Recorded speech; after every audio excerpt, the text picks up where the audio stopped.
estava explicando sobre conflitos e ela disse que é muito parecido de guerra. E eu queria saber se já teve alguma aqui no nosso estado.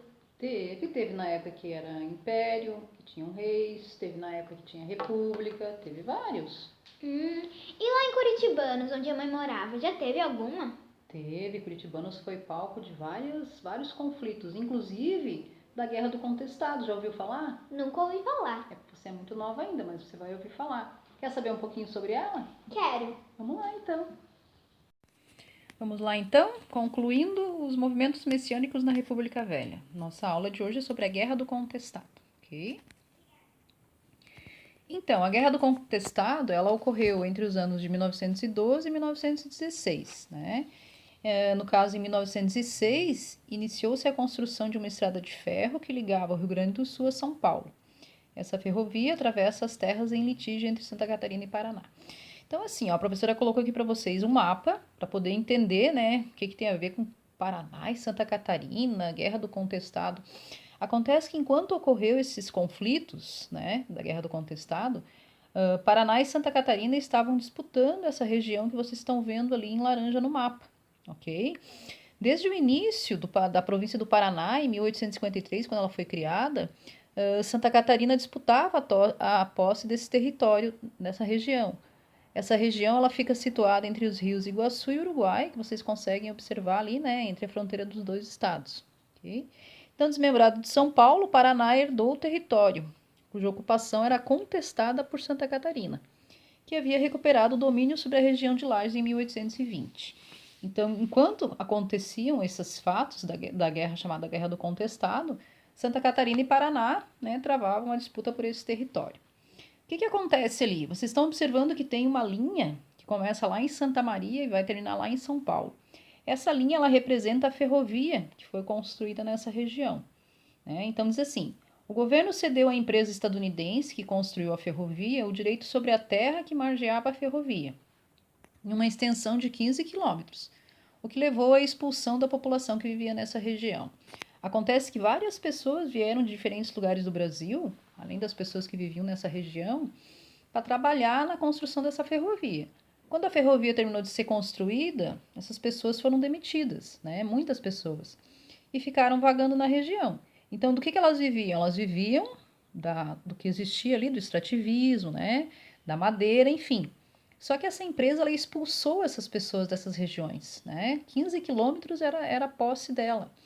Então, essa população descontente, ela acaba se ligando, procurando alguém para que dê auxílio, né? E aí destaca-se o monge José Maria. E eles estabelecem uma comunidade em Taquarussu. Bom, então aqui a professora tem 3 imagens que são muito importantes com relação à Guerra do Contestado, né? Primeiro a gente tem a ferrovia, que foi construída, né? Só lembrando vocês que para cada lado da ferrovia, 15 quilômetros eram de posse da empresa que construiu, né, a ferrovia.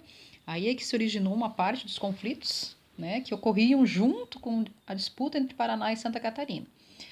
Lá no canto direito, lá em cima, a gente tem uma imagem do monge, né? Ele, na verdade, foi o terceiro monge que surgiu nessa região. Houve vários monges nessa região. O nome verdadeiro dele era Miguel Lucena de Boaventura. Ele era conhecido como José Maria de Santo Agostinho, ok? Ele era pernambucano, veio trabalhar na construção da ferrovia, inclusive serviu como miliciano no corpo de segurança da ferrovia. Tinha bons conhecimentos de poder curativo de ervas e quando ele ressuscitou uma jovem, provavelmente vítima de catalepsia, e curou a mulher de um conhecido coronel, supostamente de uma doença incurável, a fama dele se espalhou, né? Especialmente depois que ele recusou terras e ouro oferecidos pelo coronel. Então, a partir daí, olha, ele não quis, né, ganhar dinheiro, digamos assim, né?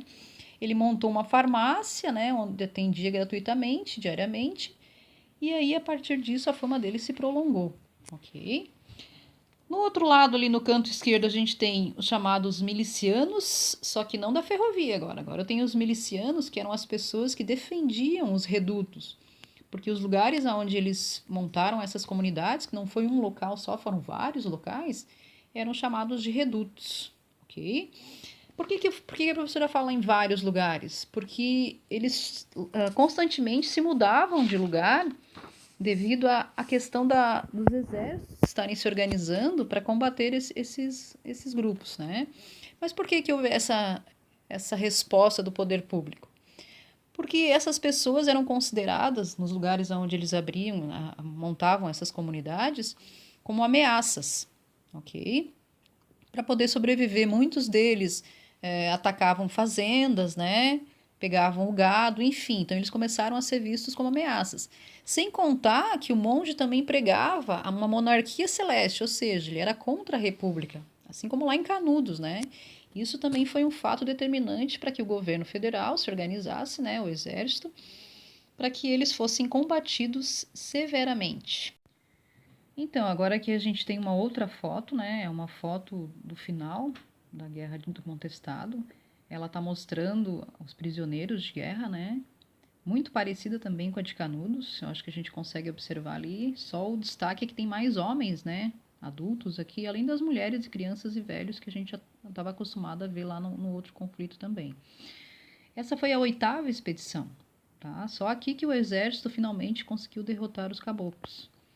E a partir daí, a Guerra do Contestado foi chegando ao fim. Cabe destacar aqui também algumas características próprias do contestado, né? Que é a questão do monge ter morrido lá nas primeiras batalhas, né? E que outras pessoas então assumiam o lugar dele, inclusive até mulheres, né? Virgens que eram consideradas messias, porque recebiam mensagens também a respeito de como eles deveriam agir, o que eles deveriam fazer. Então, essa é uma característica muito importante desse conflito, diferentemente de Canudos, né, que teve só o Antônio Conselheiro.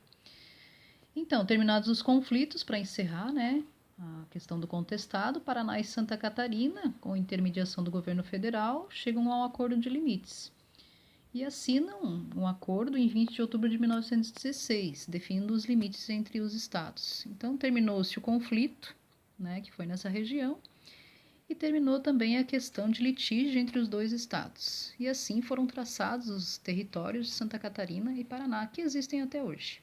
Ok? Bom, era isso. Espero que vocês tenham gostado dessa aula. E bora lá fazer as atividades. Beijos!